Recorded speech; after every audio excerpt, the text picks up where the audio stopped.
Hello and welcome back to the Crowded Tavern, an actual play TTRPG recorded live on Twitch and then released on YouTube and your favorite podcast player. Join us on our Daggerheart homebrewed adventure, written by our very own game master Martin Hoffman Larson, but you can call him Marty, and played out by a band of chaos gremlins. I'm your co-host Mandy, and with me today is Manny. Hi Manny. Hello. Marty. Hello. Danny. Hello. And Rickney. Rickney, thank you very much. You're welcome. I feel part of the group now. You are. I have no idea what we have in store for you today, except for a bunch of fun and chaos as we figure out a new system. So I'll pass it over to Marty to get this campaign started. All right. In the beginning, there was Novai'Enoss, the first settlement built on a riverbank where ambition met opportunity. It thrived, and from its success, others followed. Towns sprouted along trade routes, villages nestled into fertile valleys, communities carved out places to call home. Among these settlements was Novai'Enoss, a sanctuary built high in the mountains, far from the noise of commerce and strife. It was founded with a singular purpose: to teach magic, to understand it, to preserve it for generations to come. And for centuries, it did exactly that. Time passed, as it always does. Generations came and went. Students learned and left. The world below changed, shifted, it evolved. But the teachers of Novai'Enoss, they remained. Thrak the Stormforged, Aleem the Dawn-bound, Kaxi the Veil Walker.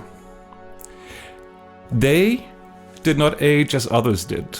They did not fade. And they taught as they always had taught, unchanged, eternal. Until the day everything shattered. 9 years ago, Novai'Enoss fell. No one knew exactly what happened. No great army marched on its gates. No fire consumed it from without. But something broke. From within?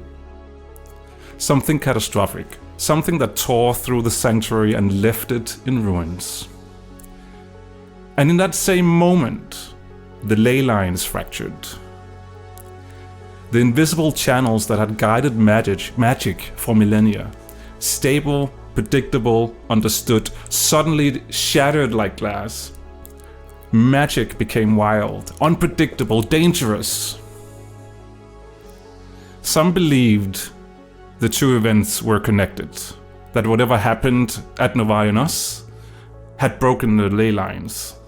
Others insist it's a coincidence, that two disasters simply occurred at once, unrelated but cruel luck. But one thing is certain: the gods are gone. Thrak's broken body lies entombed in Dur-Inir. Aleem and Kaxi vanished without a trace. Whether they're dead or simply gone is a question no one can answer. And then, as if the world hadn't suffered enough, the orcs appeared. No one knows where they came from, no warning, no signs. One day they were simply there, an army emerging from the southern lands, marching with fire and fury, claiming territory as if they had already owned it. They swept through settlements, they burned, they conquered, and then, just as suddenly as they had appeared, they stopped. They retreated. They pulled back into the lands they had claimed, dug in, fortified, and no one knows why. It has been nearly 10 years since Novai'Enoss fell, nearly 10 years since the ley lines shattered and the world changed forever. Today, it's the year 324. A light breeze whispers across the peaks, lifting delicate spirals of snow from the ground. The flakes dance and swirl in the pale light before settling once more. Through the drifting snow, a lone figure stands motionless. A woman, her silhouette stark against the white landscape. Vey, tell us what we see as we draw closer. You see a human woman with curly blonde hair, wearing yellow robes, and looking quite forlorn. Right. This mountain was once a sanctuary of learning, a place where knowledge flowed as freely as the mountain streams. You came here to study, to grow, to become something more.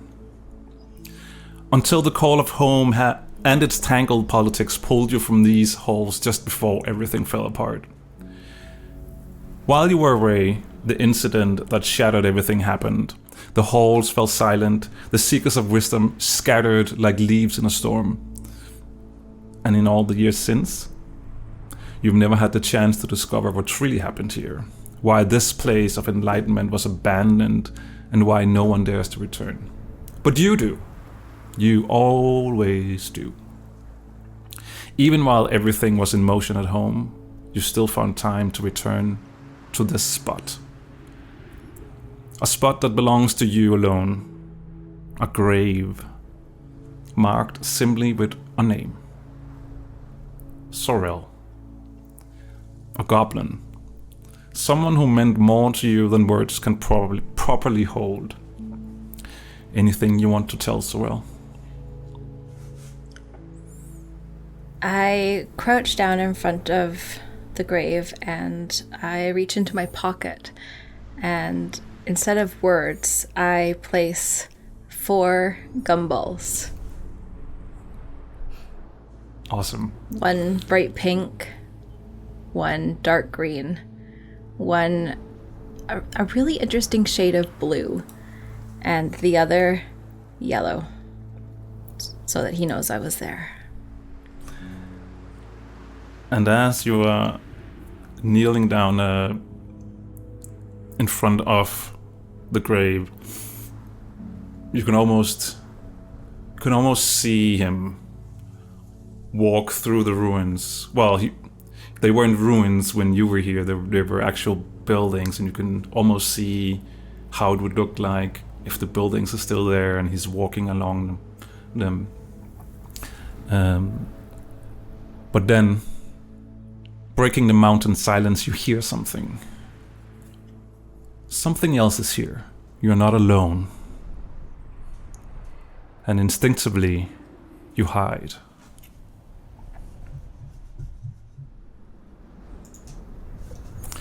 And the scene changes. And we cut to outside the ruins. A little bit more downhill. 4 figures cutting through the deep snow, their path deliberate despite the mountain's resistance. Among them walks a female human. You have come to these forsaken peaks because the unknown still whispers to you. Where others see danger or desolation, you see possibility. And that call, the promise of discovery, has never stopped pulling at your heart.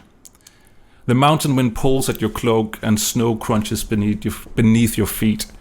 What do we see when we look at you, Meredith? You see immediately TTRPG actor who's already almost in tears from that entrance. So thank you for that, Marty. That was really cool. You're welcome. You see. Can I give the name already? Mm-hmm.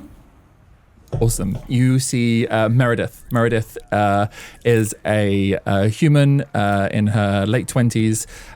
She is, for all intents and purposes, very kind of go next door, very kind of doesn't draw too much attention to herself, apart from the huge mass of kind of auburn orange hair that is just encasing her head and most of the top half of her body. Every now and then she might attempt to put it in some sort of like ponytail or something, and it doesn't really help. It's just huge, and it's what people notice probably the first and most about her. She is wearing, probably in this weather, quite a thick fur around her neck, and probably down to kind of like the lower parts of her legs. Underneath it, again, very, very plain clothing. She's wearing like a green tunic. She's got some like beige trousers. The thing that kind of stands out most about what's on her is the fact that she has kind of braces, gadgets, and gizmos kind of almost everywhere. In amongst her hair, every now and then you'll see a glimpse of like some goggles if like the hair moves in the right way, but they are pretty much like covered 90% of the time. But like across her, she has like several belts on, and she'll have like loads of different gadgets and gizmos and potions and regents and all that kind of stuff across her belt. She'll have braces, and the braces even have gadgets and stuff on. But the most kind of prominent thing that you'll see if you look long enough is that she has on her hip a lamp attached to her side. That is always glowing this eerie green, almost cyan glow that she never leaves, and it's always with her. Awesome.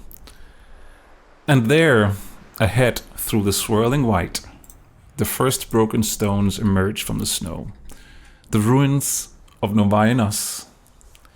Your destination. You turn to Martel beside you. What do you say to him? I probably gasp like at this as it breaks out. I'm probably like, oh my god, we actually done it. We did it. It's there. Look, it's right in front of us. Besides Meredith walks a man, his breath misting in the cold air. A human. It's you, Martel. You and Meredith have traveled together for a time now. Not long enough to call yourself close friends, but long enough to trust each other's step. Companions born of shared direction rather than shared history. Martel, as Meredith turns to you and talks to you, what do we see as you're trudging through the snow? So standing beside is Martel. He's a quiet figure, uneased in the snow. He is covered with chainmail, and below that you see the fur-lined jackets and such that keep him warm, but the chill still gets to him. And through the snow he trudges, glancing around. I do not trust this place. This is a cursed place. On his back you see his mace and his shield. The shield is roughly hewn, roughly put together, but it has one significant part, an icon of his faith that he holds closely, even though the shield itself is of no significance or importance. All right. Do you answer Meredith? She's so excited. I look at her. I pause. I say, we should move quickly. Our faith can only shield us for so long in such a place as this. I will smirk at the mention of faith. I won't say anything, but I will smirk at the mention of faith. Okay. And I will say I'm happy to move fast, but I don't want to miss anything. We're here to explore. Remember, we're not here to just run through. I nod silently, understanding the wisdom of the words, but still not comfortable or willing to acknowledge that we have to stay long in such a place. Martel, you two are searching for something here. Answers, perhaps? Truth? Whatever it is, you hope the temple ahead hold the hints you need. Fragments of knowledge that might finally make the picture whole. The wind bites harder now, pushing against your stride as you're moving forward. Up ahead, you catch sight of Orin's figure cutting a path through the snow. Orin is the guide that Meredith has hired. You raise your voice above the wind. What do you call out to Orin? How far behind is Orin? Orin is in front of you. He's leading. Oh, Orin's in front. Yeah. Sorry, apologies. Okay. How far in front is Orin? I mean, he's just up a little bit up ahead. He's like guiding you, up the mountain. In which case, I'll kind of like spot, see the silhouette kind of like through the snow and through the wind, and I'll kind of scream, probably a little bit too loudly for a mountainside covered in snow. I'll be like, Orin, we're here. We've made it. We finally made it. Up in front, Orin, you are leading the small party through the treacherous drifts. Your male goblins sure-footed despite the conditions. The others currently follow your lead. You walked these mountains before. What do we see when we look at you? Well, Orin is an elderly goblin, probably a bit above middle age, with stark white hair and stark white stubble. He's wearing a sturdy leather armor with lots of fur, because he knows that it'll be cold up here. And he has what would be a short bow to others, but it's a long bow to him for his small stature. And he looks back with beady little but bright black eyes, and he just goes, they're gonna start an avalanche with all that yelling. These peaks are familiar to you. You can call them old acquaintances you visited more than once, though it's been years since you last climbed. You know the path, you know the dangers, the secrets the stone keeps.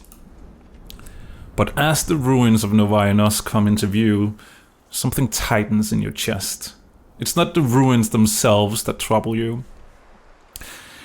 It's what you know lies beneath them. And the closer you get, the heavier that knowledge weighs. You look back, watching the group as they climb and follow your lead, and through the swirling snow you catch sight of a figure bringing up the rear. It's a dwarf bundled against the cold, trudging through the drifts with stubborn determination. It's Hugrin. What do you call out to him? Come along now. Don't fall behind.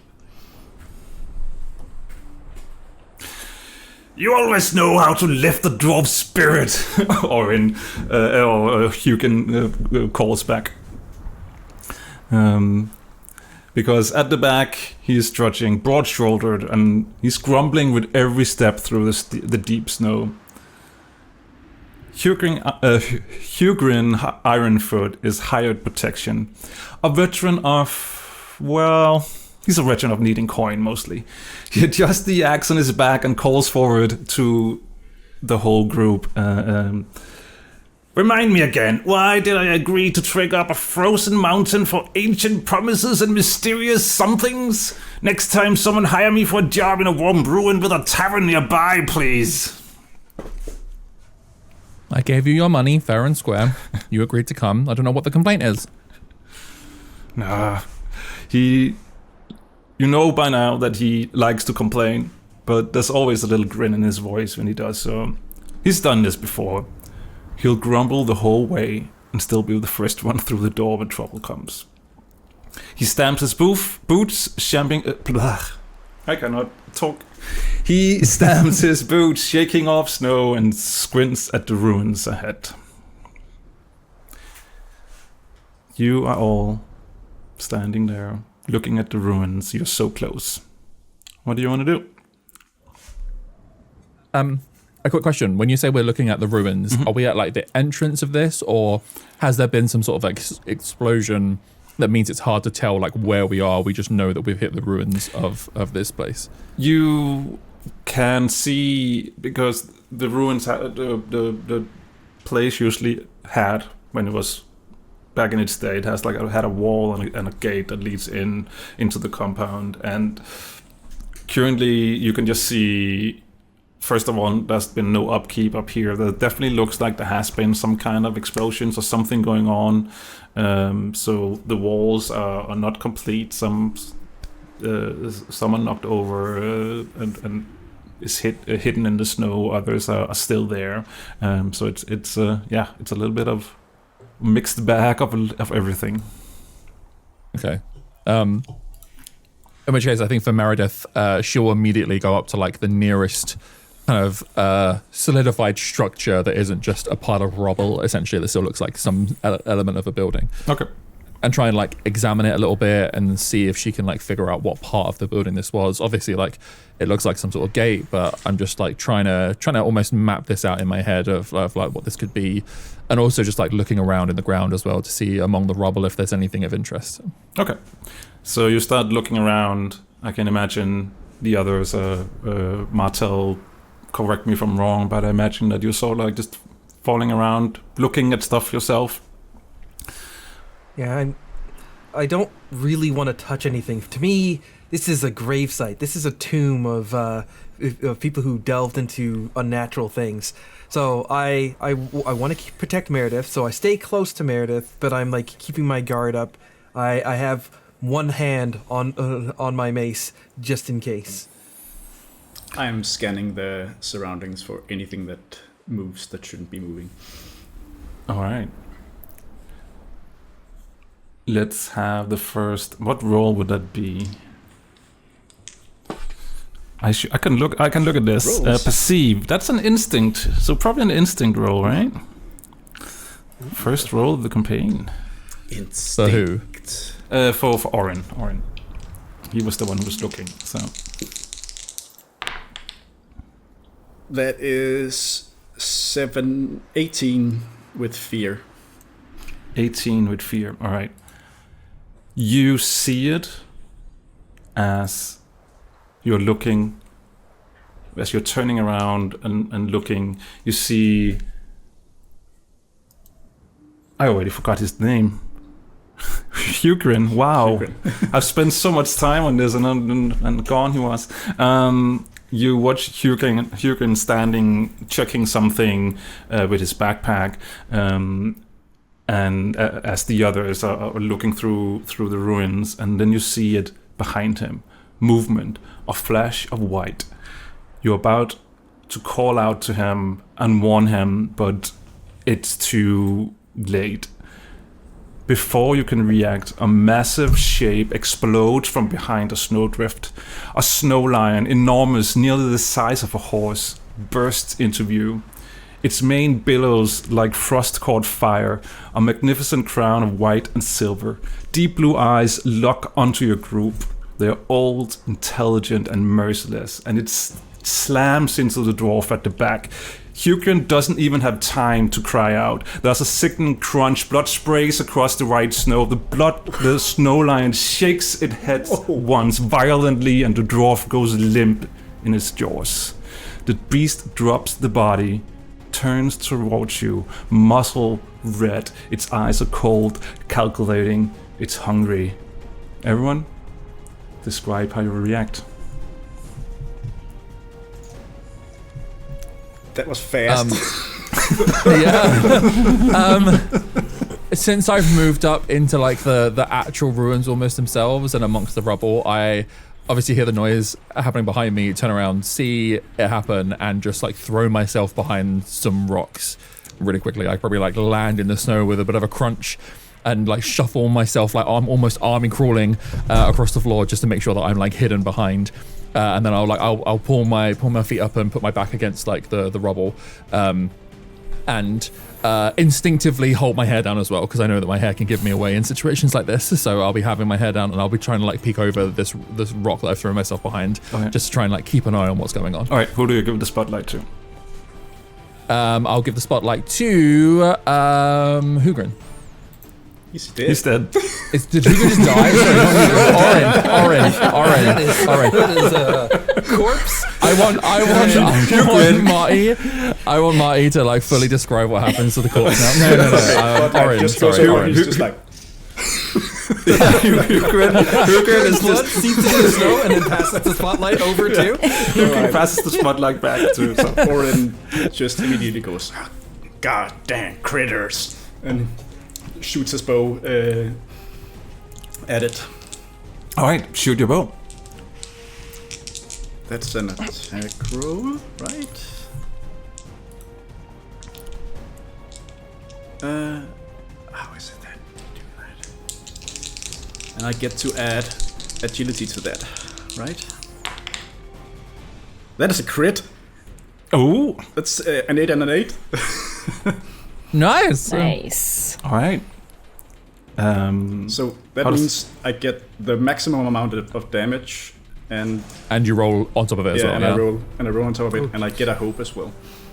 Okay. And you clear stress, but you don't have any stress, I don't think, at the moment. So Nope. Okay. How much damage is that? So that is 6 plus 3. That is 9 plus 3. That's 12. 12.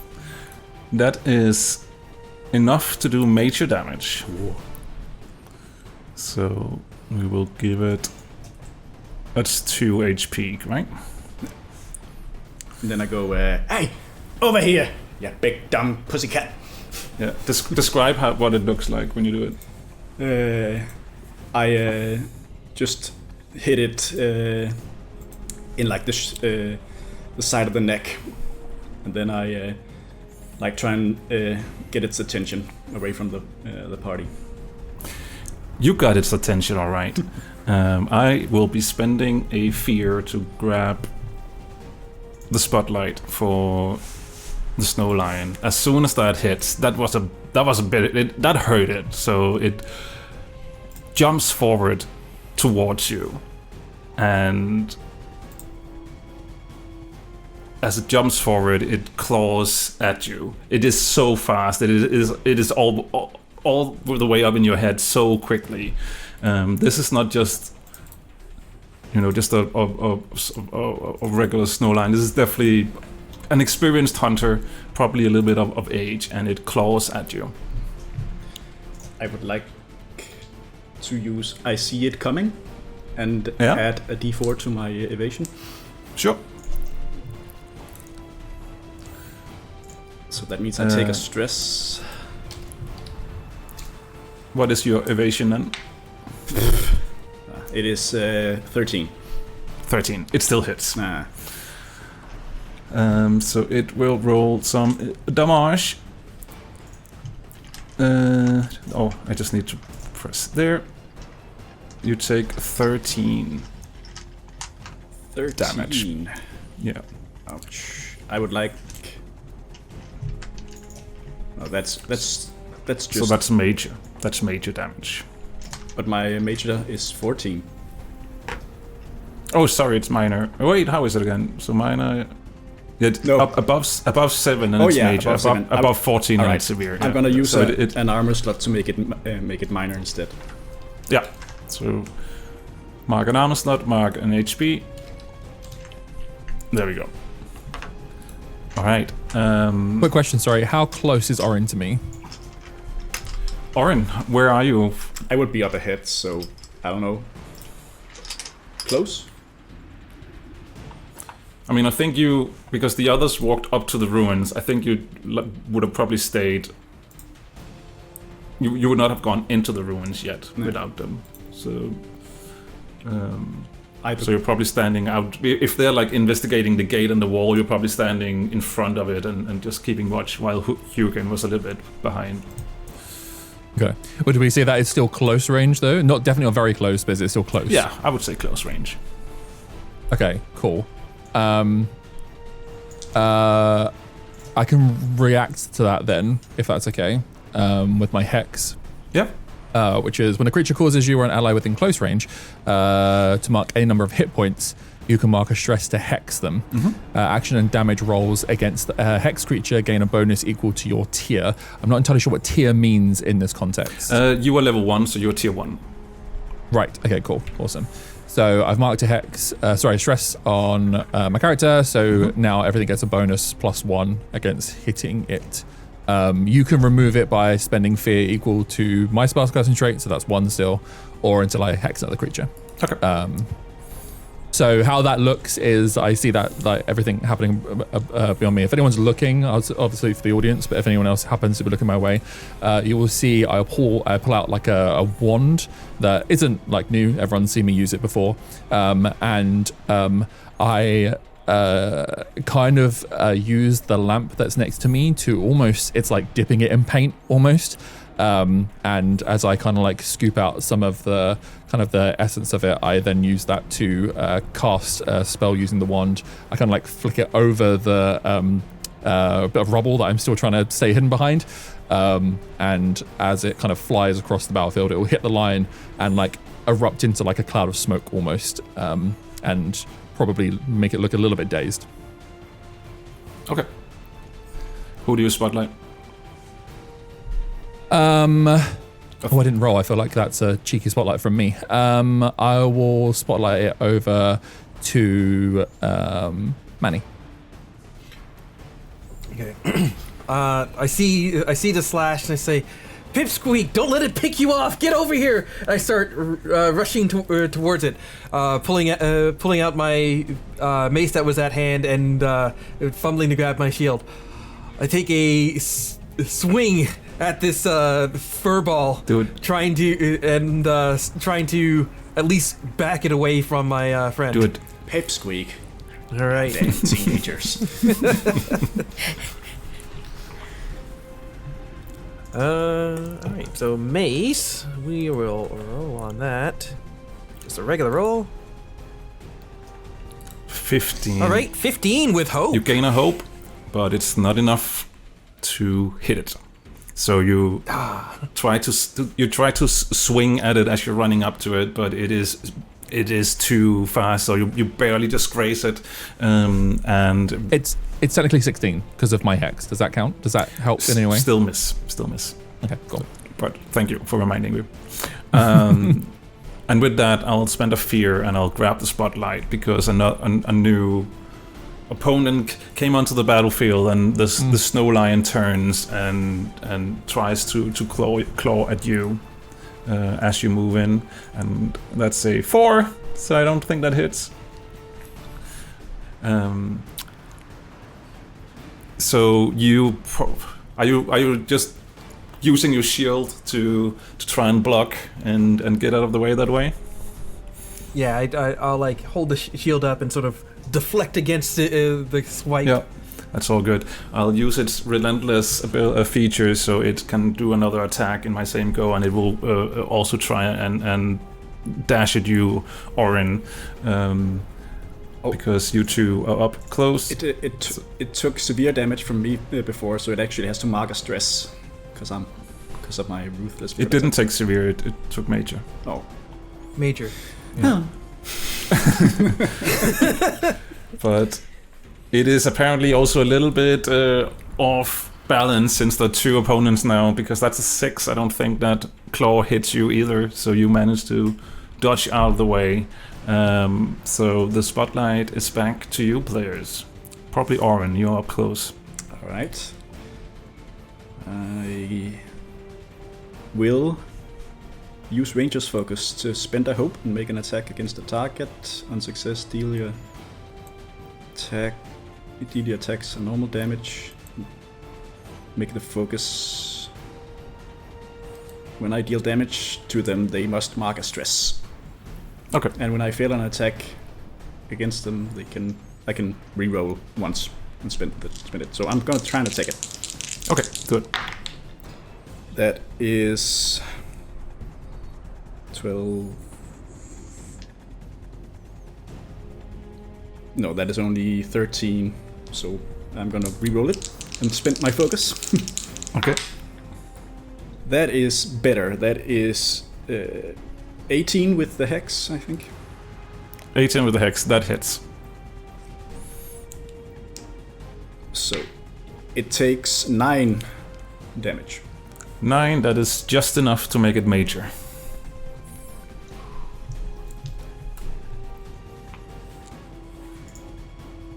And that means it's no longer focused by me. So Yep. So it's no longer... Did you roll with hope or fear? oh, Danny, sorry, that out was turn, or- hope. So that means I Okay, actually cool. get the hope back. So Yeah. All right. I'll give the spotlight to Meredith. Cool. Meredith is still behind this rock, just like peeking over, watching everything kind of go on, and she's puts the wand back, and she kind of has her hand raised, and she's like tracking the mountain lion as like things are moving around. And as she gets a clear shot, she like turns her hand, and that same kind of green energy appears in her fingers, and she fires off a blighting strike. I'll see if it hits first. Yep. That is a 19 with fear. 19 with fear. Why are you rolling so hard Yes. today? That's unfair. that hits. I do grab. Okay, cool. I take a fear from that. Thank you. You do, yes. So this spell has two different effects, one with hope, one with fear. So if I roll with hope as the highest, then what happens is that the next time the target attacks, its damage is reduced by half. But I rolled with fear, so instead of rolling a d6, I get to roll a d10 Do it. as my damage. Yeah. Nice. So I'm just going to find a d10, and it's d10 plus 1, so that is 7 points of damage. 7 is not enough. That's just my. Oh, well, it's enough, but that's just minor damage. So it takes one more. All right. And then she'll sink back below with just her eyes above the rubble. All right.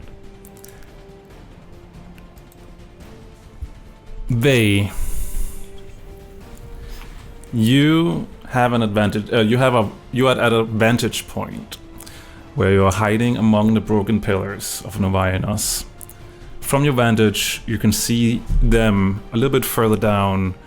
The travelers locked in a desperate struggle. Well, not so desperate right now, maybe, but at least a struggle against the great white beast. But your attention shifts to what's beyond them. At the edge of the wide horizon, something moves, shapes, low, prowling. More of them. Snow lions. Smaller than the one that the travelers are currently fighting. It looks like 2 adults and 1 kitten. Young, but no less deadly. Their pale forms ghost through the snow, eyes glinting cold blue in the snow as they are moving closer to the people fighting below. You know these creatures. They usually don't hunt this far south. Something must have driven them here.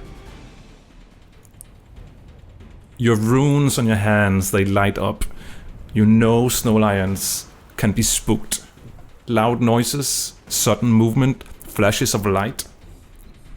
If you wait, the group of people might die.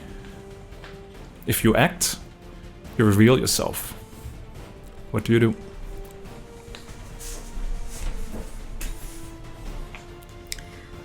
I suppose, how quickly should we end the game? I mean, you can go on. It could be a one-person. That's true. It could be a one-person show. Yeah. I am going to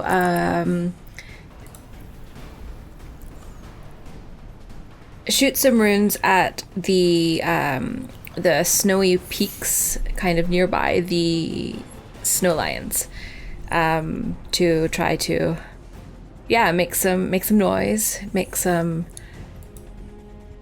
light shows, and Okay. hopefully that's enough to spook at least the new ones, because I'm pretty confident they've got the 2 that originally attacked them. I would say roll a presence roll. But you can do so with advantage because they have not seen you. So I'll give you the advantage on that one. Okay. So I'm rolling as normal, but twice. No, you add a d6. Yeah. Add a d6, sorry. Mm-hmm.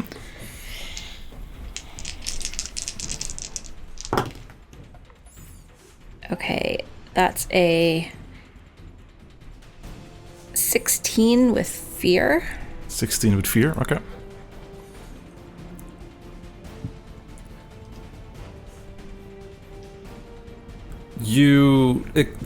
Okay, so you're trying to make a big ruckus, right?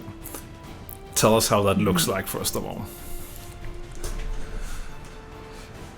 So I'm standing on the precipice where Sorel's grave is, and my yellow robes are kind of whipping out behind me as I shoot with my hand runes, and these like almost neon runic shapes come out of the palms of my hands and like cast across the sky, and it hits the snowy peaks. Well, not quite the peaks, a bit further down, and the snow explodes in a little billow of yellow light.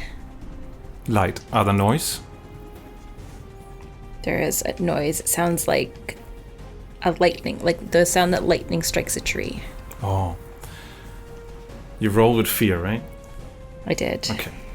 So that happens, and you can see that the forms down below that were sneaking up upon the other ones to make a sneaky attack, they look up in shock.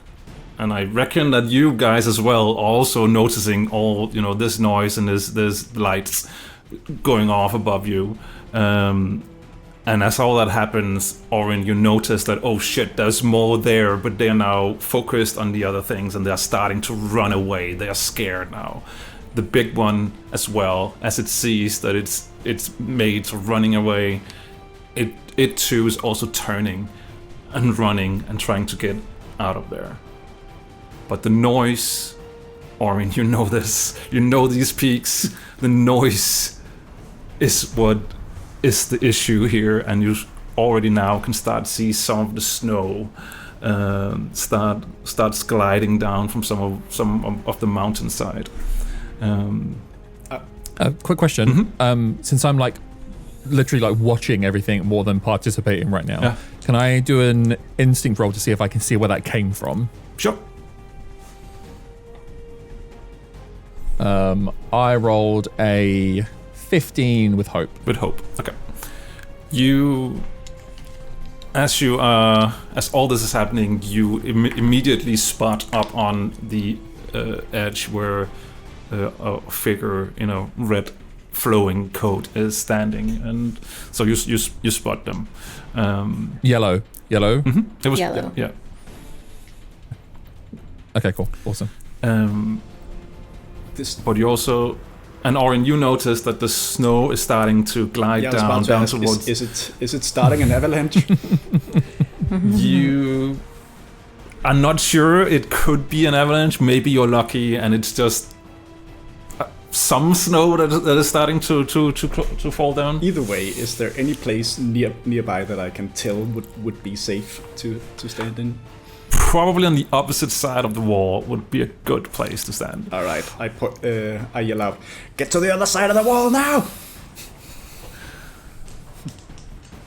So the other two, you see how Orin is just full on sprint through the gates into the ruins on the other side, and is hiding behind the wall. Do you follow him? I mean, I guess Meredith is sort of already in there. Yeah, I probably need to take a few steps, but yeah, I'll definitely bundle up my fur so that I'm not tripping over it, and then just run and sprint, jump over a wall or two, and make sure that I'm not anywhere near. I feel like that's probably some sort of agility roll if I'm doing that quickly. I mean, yeah, you can do that if you want to. I think you're. Do that. Let's roll some dice. That's why we're here, right? So. No, wish I hadn't have asked to do that. That is an 8 with hope. With hope, okay. Yeah. Sorry, what are you trying exactly to do again? So I was behind the rubble, and I was told to get on the other side of the wall. So I'm assuming there's it's not just an easy path up. I threw myself to one side, so I'm probably having to jump over a few bits of rubble and probably even the wall itself in order to get to the other side of it, kind of thing. Yeah. That's what I'm attempting to do. Yeah, and you do manage to get on the other side, but you sort of a little misjudge your steps and what you can actually step on, and you don't realize that there's a little bit further down on the other side, and your foot sort of slides, and you fall face down on the other side, and you take 2 fall damage from that. just because. Because why not? Yeah, so a minor, just a minor. Yeah. But yeah, the snow is starting to roll down on the opposite hill, and you can hear as it slides down, and eventually. Oh, Martel, what are you doing? Sorry, we forgot about you. Guess I'll die. Sorry to grab the spotlight. I will also be making a dash along with the short stack beside me. I guess that is an agility roll. Sure. Okay, this is an avalanche. I'm gonna use my attune to nature because it's a natural occurrence to give myself a little bit of an advantage here. Sure. All right, let's attune to nature here. 24 with There hope. we go. Damn. Beautiful. That's a crit, right? What's a crit? 2 12s? No, I added +2, so it would have Oh, to... okay. Sorry, Yeah. apologies. Yeah. It wasn't a natural. But How do I see the past rolls, though? you can open the formula, and then you can see the rolls in there. Oh, you might have to click on the actual chat window. If you look at Forge, there's a chat window right at the top right. Oh yeah. There we go. Yeah. Thank you. Nope, 12, 9, and then +2. That's how it happened. So yeah, 12 with hope. Okay. So rather 24 with hope. Yeah. You gain a hope, and you sprint through the gate, and just as the snow is starting to sort of like spray through the gate, you jump to the side, and you make it look like so easy as you're just like it was 100% timed, running through, jumping to the side. Snow is just spraying through, and the avalanche it's a small one, luckily. So it continues for a little bit, but eventually everything quiets down. I like to think as Martel's superhero slides into a really cool pose, at the same time that's as Meredith trips on foot and just hits and completely eats shit in the snow. And like as she looks up, like all of her auburn hair is just like covered in white, and she's just like, what the fuck? All right. The snow lions. Let me see. They are currently you can't see them any longer. They have run off, and the smaller lions that you now also realized were there are also scattering with it, vanishing into the white like ghosts dissolving into mist. Then, as the snow quiets, silence. The wind creeps back in, thin air, thin and cold. The smell of blood hangs in the air. The snow is torn and trampled where the fight took place. Hurricane's blood stains the ground, already crusting to ice. And the ruins, they just rise just on the other side. Dark shapes against the pale, the only promise of shelter for miles. The storm around you is not letting up, though. And you don't know about the lions. They might return. So, what do? You have also the figure standing on top of the ledge. I was going to say that I take advantage of them running to try to make myself to hide, basically, to make myself scarce. Okay. Which is great, because as I'm sure Vey does that, I then, as we're like, I'm getting up and I'm trying to brush snow out of my face, and I turn around and I'm like, did you see there was someone up there on the ridge? Did you see that? No, I was more focused on the goddamn lions that was about to eat us. There was an explosion. Yeah, it was. I think they were the one that caused the explosion. And I don't know. I'm pretty sure. I'm almost certain there was someone there. I'm pretty sure. I believe you, because normally lightning doesn't strike up here. There's more than the lions trying to kill us in these cursed ruins. Be careful. What else? What else is there? Don't know. Mysterious strangers causing avalanches. Some mage. We are definitely not wanted here. Well, What are you doing? Oh, sorry. we still need to get inside. That's what we're here for, right? Mm-hmm. So Exactly. this isn't the time to get scared because some little kitty cats came after us. So man up and let's go inside. All right. What a scan. Is there any, like, somewhat together building that looks like a more defensible location? In this part of the area, no, that there isn't. This is a little bit more of an open area. But further in, you can already see it from now that it's further in. It looks like there are more buildings, but you cannot see if any is intact, or you can use it for that. This place is not defensible. I guess we have no choice but to venture forward. Stay together, though. I don't want to lose any more of our party. Speaking of, Oh my god. He died. And he's buried under snow, so I'm not going to go digging up his corpse either. We can't just leave him here on the side of the mountain. We can't stay out there and get attacked by another one of those lions or whatever that was that threw the lightning. we'll get him on the way out. But for now, we need to get to somewhere safe. Okay. Orin, you're leading them further into the ruins, deeper into the mountain's heart. Vey, what are you doing? While trying to stay hidden, I'd like to follow them Okay. Give me from above as much as I can. Yeah, give me a finesse roll. Okay. And is this... I'm trying not to be heard so I can roll with advantage because of my light foot. Sure.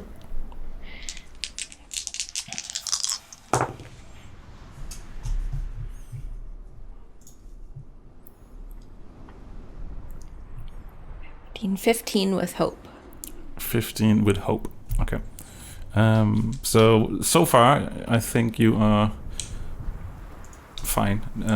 You're up for you're higher ground. So it's difficult for them to see you. But you also know that eventually you would have to, as they go further into the compound, you would have to get further down the mountainside as well. But so far you remain hidden. Orin, you're leading them through different collapsed corridors and snow-choked passages. The rest of you can see that he's very familiar. It seems like he's familiar with the path. And the wind howls through broken archways as you're moving through, carrying with it the promise of worse weather to come. You can see, or you can feel and sense how the weather is picking up. What are you guys doing?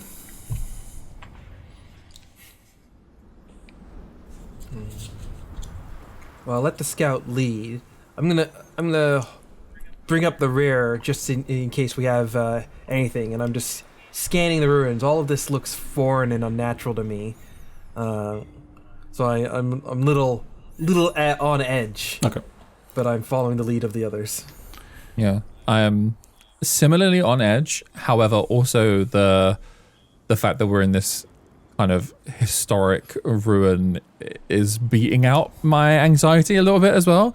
So I'm definitely brushing the snow off still, like trying to make sure that I'm kind of on aware of what's going on around me, but also finding myself drawn to maybe an epitaph in like some of the rubble that's on the floor, or looking at the way that some of the buildings have been made, and I'm just kind of like scared, and then oh wait, no, sorry, and then what's that? Oh no, wait, sorry, no, need to focus. But I'm following Orin as well. Okay. And I'm actually mostly ignoring the ruins. I seem like I'm going somewhere specific. Yeah. The path eventually opens up into a wider space that stops. It also makes you hiding a little bit more difficult if you want to move forward. And before you stretches a stone bridge, ancient and narrow, spanning a chasm that drops away into darkness. The far side is just visible through the swirling snow, perhaps 30 feet across. But the bridge itself, time and weather have not been kind to it. The center section has partially collapsed, leaving a gap of several feet. What remains is cracked and crumbling stones listing at dangerous angles. Below, you can hear the distant whisper of wind through the depths, a sound that suggests the fall would be long and final. Orin, you've crossed this bridge before, but not like this. Was it whole when I was there last time? It was a bit more whole last time you was here. So what goes through your mind at this point? I'm just standing there, like muttering to myself. This is a problem. What do we do? What do we do? The bridge can probably support one, maybe two people at a time. Any more weight than that, and the whole structure might come down. The stones look slick with ice and frost. Crumbling stone shifts. How far is the gap? Too long to jump, if that's the question. No, but because I have 50 feet of rope. Yeah, I think the gap was about 30 feet. So if someone could get to the other side, they could probably do something with the rope to make it more safe. Is there anything on the other side, like a tree or a rocky outcropping that you could like lasso a rope to? Yeah, 100%. All right. I would like to try and lasso a rope to the other side. I mean, are you trying to throw it over, or are you going to walk over first? I'm going to try. I'm not going to. You said the gap in the bridge was too large. Oh no! Sorry. No. You can walk across. Oh. Sorry. Yeah, you can walk across. But it looks like the part of the bridge that's left. So that's the bridge, and there's a hole. There's a hole in it, or not a hole, but a part of it is like fallen down. Oh, so there's like one side of it still there. Yes. Okay. So the bridge can probably support one, maybe two. But any more weight than that, and it looks like the rest of the structure would come down. Well, I'm a small little goblin. I don't weigh that much. So I'm gonna try and make it over. But first, I am going to tie the rope around myself and give it to the others and say, if I fall, you pull me back up. All right? All right. I quickly take the rope and say, and I nod curtly. I look over at the edge, kick a stone just to see how far down it is, and then look back at you and nod for you to proceed. All right. I take the rope and also kind of look between the two of you and realize that I'm not. If you fall, I ain't helping. There's nothing I'm doing that's going to stop you from going any further down there. So I'm kind of thinking on my feet, and I look around at what I've got. There's rubble, there's rocks, there's stones and stuff like that. So I try and take the rope and very quickly like tie a few like heavy rocks to it to kind of give it a little bit of weight. Yeah. Can I roll an improvised tinkering, which is one of my experiences? Sure. Awesome. That is that a 9 or a 6? That's a 9. That's that's bad. I got a crit. I don't know how that works in this situation. But yeah, I crit. So I find some good solid rocks that are like, keeping the rope held. I make sure there's enough for you to actually get across. I kind of tie it to those heavy kind of dense rocks and kind of pull against it and can tell that they're not going to move too much kind of thing. And I'm quite happy with, and then I still kind of hold the rope as well, but I'm kind of happy with the fact that the anchor that I've made is probably going to do more than I'll ever will. That's awesome. That's some quick thinking, kid. I say. Thank you. When I go across. How do you approach this? So do you move quickly and trust your reflexes, or do you test your footing carefully and move slow? test my footing carefully, but I also have steady. You have advantage on rolls to traverse dangerous cliffs and ledges, navigate harsh environments, and use your survival knowledge. Okay. So, and what bonus is that? That's advantage. Advantage. Okay. So since you're going carefully, do an instinct roll for me, and you do that with advantage as you're moving forward slowly, testing your footing. That sucks. That is 11. 11.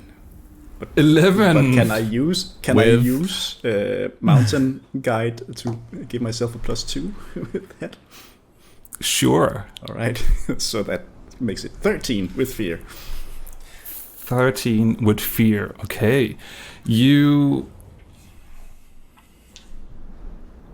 make it. You slowly step across, and you go very slowly, making sure that every step you take won't make you fall. And as you do,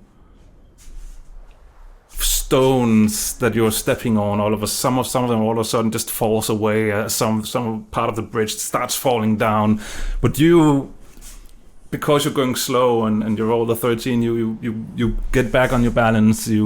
You get to move through, and you manage to get over on the other side. So you do get across, and you now have the rope to help the others get through. But you also made it more difficult for people who are going after you, because you roll with a fear, and some of the stones have been knocked loose. But so you gained a bonus with the rope, but you also made it a little bit more difficult with the stones that got knocked loose.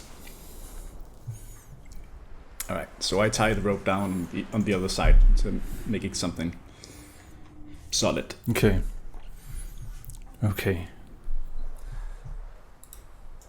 Who goes first? Who follows? I kind of look at Martel. I'm like, if I go first, it means I can help rather than be the sole point of potential saviorship on this side, and I think that might be a little bit better than anything happening whilst you're in the middle and I can't do anything this side. I still don't know what caused that avalanche behind us. I'd like to stand guard. You go ahead. Okay, that makes sense. So I will kind of gingerly step onto this bridge and kind of slowly edge my way across. Is this an agility roll? Depends how you are approaching this. Are you moving quickly and trusting your reflexes, or are you like... Absolutely not. No. In that case? I am like 2 hands on rope and 2 steps. 2 hands on rope, 2 steps. 2 hands on rope, 2 steps the entire way. In that case, use your instinct, because you're using your other senses to make sure that you're not. That is a that is a 4 with fear. Oh no.